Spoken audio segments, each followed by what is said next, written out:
Hello everyone. Today we are going to look at the making of this painting. Now this is a warm-up painting before I do the actual painting, and I had some thoughts around painting this thing a little loose and not do a realistic style.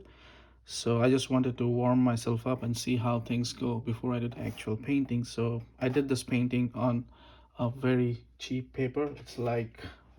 It's made by the B paper company, but it's not the expensive one. It's 9 by 12. Doesn't mention anything what percentage of cotton it has. Probably none.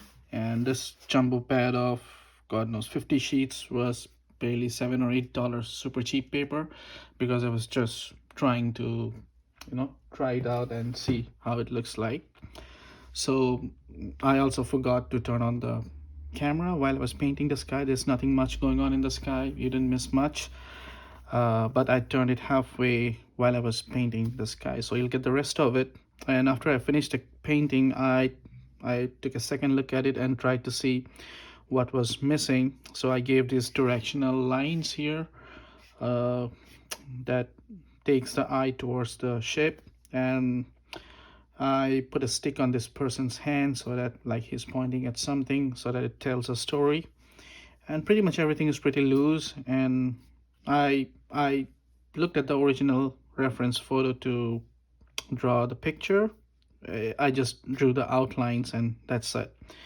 And after that I didn't much look at the reference picture and just went with the flow. So this is just a warm-up. I'll be reattempting this painting on a much better paper with a better and nice composition. I already got the painting drawn here. This is what I will be attempting again, but this was the warm-up and I wanted to show you how the warm-up looks like. This is the more detailed drawing with more lines and everything in it, and this is the rough one that I did today. So without further delay, let's look at the process. Thank you.